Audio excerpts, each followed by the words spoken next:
The F-15C MSIP II is an American Tier 7 plane.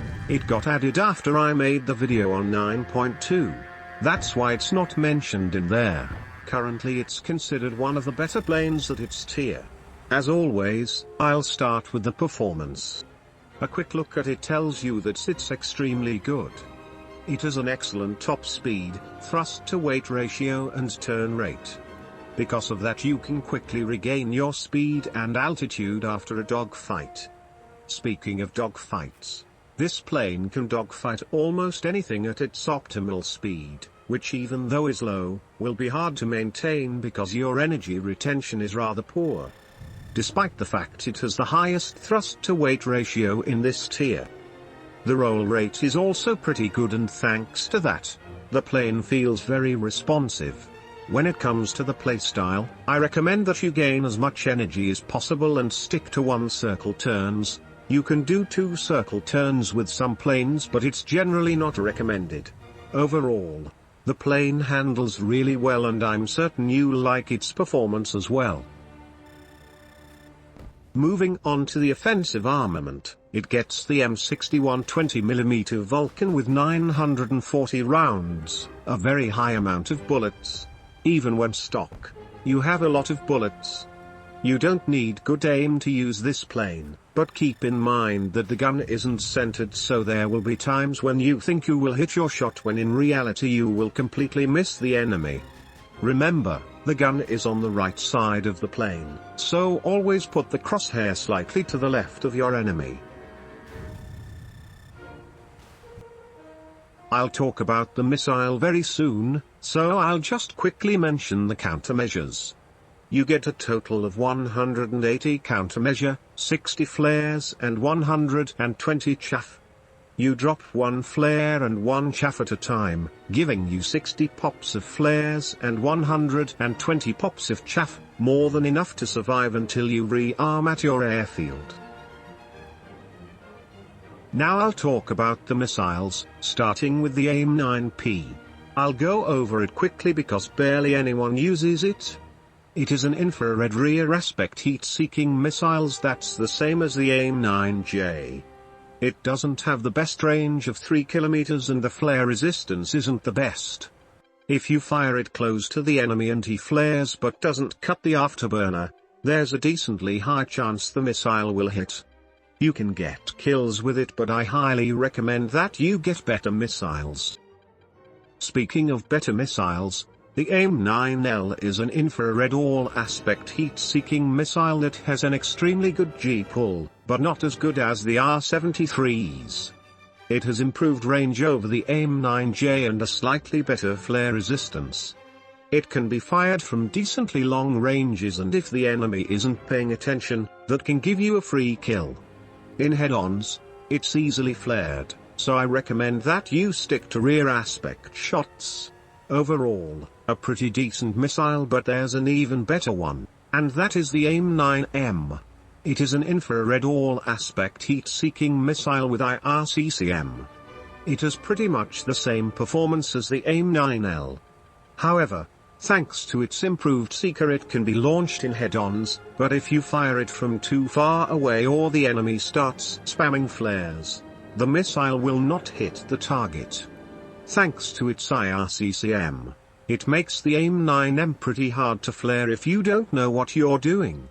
Some of you may wonder how the IRCCM works, which is what I'll explain now. So, how does it work? Well, first we must know a couple things about a missile. In this case the field of view is the most important, and that is represented with the yellow circle. The enemy's heat source is indicated with the green circle. So as long as there aren't any flares, everything is sunshine and rainbows. But then, the enemy flares and suddenly there's another heat source in the missile's field of view. Now, if this was an AIM-9L, it would most probably go after the flare and not track the enemy anymore, but this is no AIM-9L. Instead, the AIM-9M locks its seeker and uses its inertial guidance to continue flying towards where it thinks the enemy will be after there will be no more flares in its field of view. and when there are no more flares in the missile's field of view, it unlocks its seeker and relocks the enemy. If the enemy doesn't flare again, he will be in this situation. After you heard that, some of you may be wondering how to flare the AIM-9M. Here's a short guide on how to do it. And finally, I'll talk about the semi-active radar homing missiles, starting with the AIM-7F. It's this plane's stock radar missile. And it's not even that bad. It has a decent booster giving it pretty good range, and once it picks up enough speed it becomes pretty maneuverable. But to gain that speed and become maneuverable, it needs some time, so I don't recommend firing it from 2.5 kilometers or closer in head-on shots. If the enemy fires a missile before you do in a head-on, then go defensive by notching. Your missile will not hit him first unless he flies straight towards you without cranking. All three Sparrows that the F-15 can carry have the same performance. So when it comes to that, there's no bad Sparrows. The next missile is the AIM-7M. If you paid attention to the stat card of the AIM-7F, you would notice that they're the exact same. However, there's some hidden changes which makes the AIM-7M's guidance much better. If you can, I recommend that you buy it. Otherwise the performance is the same. The final missile I'll cover is the AIM-7MH. When compared to the AIM-7M, it has a 10-degree larger targeting cone and it can loft. This significantly improves its range even though it has the exact same booster as the one on the AIM-7M. For those who don't know what lofting is, it's when a missile gains altitude after being launched. This allows it to fly higher where air is less dense, giving it more range. Here are some recommended loadouts. If you don't have certain loadouts, you can equip 4 of your best infrared missiles and 4 of your best radar missiles.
Before the video ends, I'll quickly mention the radar and RWR, starting with the radar.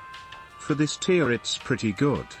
In terms of range, you won't have any problems with it. The Doppler filter is pretty okay. People can still easily notch your missiles. And if someone fires a missile towards you, you can't notch and keep a radar lock at the same time, because the radar scanning area only goes 60 degrees in each direction. You also get access to TWS or soft lock, which doesn't ping the enemy's RWR. I recommend using TWS for radar-assisted infrared missile launches.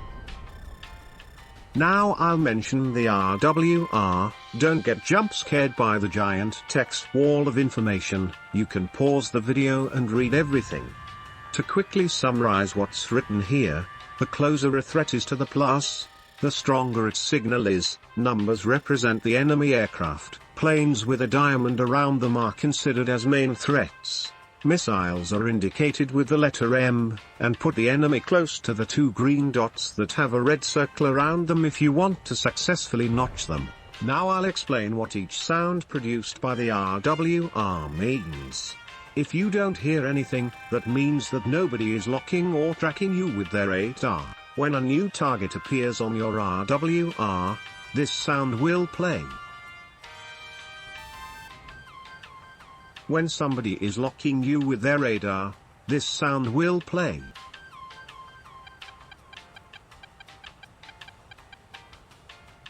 And when a missile is launched at you, this sound will play.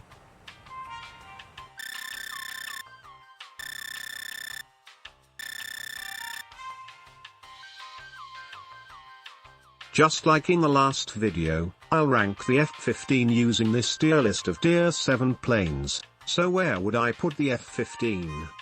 Well, it's easily gonna go into S tier. It can carry 8 very good missiles, has a good radar and RWR and pretty good flight performance, aside from the energy retention. So, what do you guys think of the F-15C? Comment down below. With that said, I thank you for watching and I'll see you soon.